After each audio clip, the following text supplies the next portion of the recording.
चुनावी bond scheme असंवैधानिक, supreme court ने योजना रोकी, कहा आरटीआई एक्ट का उल्लंघन। नमस्कार, मैं हूं रितिका यादव और आप देख रहे हैं कालखंड। इलेक्टोरल बॉन्ड स्कीम पर सुप्रीम कोर्ट ने सरकार को बहुत बड़ा झटका दिया है। देश की सबसे बड़ी अदालत ने इलेक्टोरल बॉन्ड स्कीम या चुनावी बॉन्ड स्कीम को असंवैधानिक यानी अनकॉन्स्टिट्यूशनल बताते हुए उसे रद्द कर दिया है। इतना ही नहीं, सुप्रीम कोर्ट ने पिछले सालों के चंदे का हिसाब भी मांगा है। अब इलेक्शन कमीशन को 5 साल का ब्यौरा देना है कि किस पार्टी को कितना पैसा मिला है और किसने दिया है। सुप्रीम कोर्ट ने कहा है कि वह स्टेट बैंक ऑफ इंडिया से पूरी जानकारी जुटाकर अपनी वेबसाइट पर साझा करें। कोर्ट ने अपने फैसले में कहा है कि इलेक्टोरल बॉन्ड स्कीम में गोपनीयता का प्रावधान आर्टिकल 19(1) का उल्लंघन करता है। 50,000 से ज्यादा अगर आप बैंक में जमा करवाने जाते हैं तो आपसे पैन कार्ड मांगा जाता है। पर आप किसी भी पॉलिटिकल पार्टी के दफ्तर चले जाइए, लाखों करोड़ों डोनेट करने के लिए कोई पैन कार्ड नहीं मांगा जाएगा, कोई दस्तावेज, कोई कागज नहीं मांगा जाएगा। और इसी रास्ते से रिश्वतखोरी को जगह मिलती है, इसी रास्ते से काले धन को सफेद किया जाता है। इसी पर रोक लगाने के लिए सुप्रीम कोर्ट ने ये फैसला लिया है। एक पॉलिटिकल पार्टी चलाने के लिए बहुत सारे पैसों की जरूरत पड़ती है। ये इतना कॉस्टली अफेयर है कि यहाँ हारने के लिए भी करोड़ों रुपए लग जाते हैं। कार्यकर्ताओं का खाना पीना, ट्रांसपोर्टेशन, झंडे, डिजिटल मार्केटिंग और चुनाव के टाइम पे अलग अलग चीजें देकर वोट खरीदना, इन सब के लिए बहुत पैसे लगते हैं।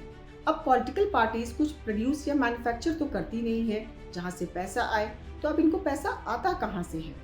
ये नेता अपने घर की जमीन बेचकर पैसा नहीं लगाते हैं इलेक्शंस में, बल्कि हमारा और आपका ही पैसा लगाते हैं चुनाव लड़ने के लिए। मंदिर में कोई एक पंखा डोनेट करता है तो कैपिटल लेटर में अपना नाम लिखवाता है और यहाँ पर बिना किसी क्रेडिट के पैसा दिया जा रहा है। हम और आप जैसे लोग नहीं दे रहे हैं, बल्कि बड़े बिजनेसमैन हैं जो डोनेट करते हैं। और जब पार्टी सत्ता में आती हैं तो उनके हिसाब से कानून और नियम बनते हैं। इसी पर रोक लगाने के लिए सुप्रीम कोर्ट ने ये ऐतिहासिक फैसला सुनाया है। 4 लोगों ने सुप्रीम कोर्ट में याचिका दायर कर चुनाव बॉन्ड स्कीम पर सवाल उठाए थे।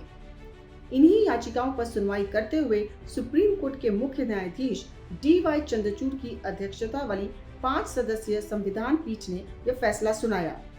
जिन 4 लोगों ने याचिका दायर की थी वो हैं कांग्रेस नेता जया ठाकुर, मार्क्सवादी कम्युनिस्ट पार्टी और NGO association for democratic reforms. चलिए अब जान लेते हैं कि कौन खरीद सकता है चुनावी बॉन्ड स्कीम और किसे दे सकता है। कोई भी इस देश का व्यक्ति, कंपनी या संस्थान ये बॉन्ड खरीद सकते हैं। इसके लिए स्टेट बैंक ऑफ इंडिया की तय ब्रांच से बॉन्ड खरीदा जाता है। बैंक से बॉन्ड खरीदने के बाद चंदा देने वाला जिस पार्टी को चाहे वह उसका नाम भरकर उसे बॉन्ड दे सकता है। जो भी रजिस्टर्ड पार्टी है उसे ये बॉन्ड मिलता है, लेकिन इसके लिए एक शर्त है कि उस पार्टी को पिछले आम चुनाव में कम से कम 1% या उससे ज्यादा वोट मिले हों।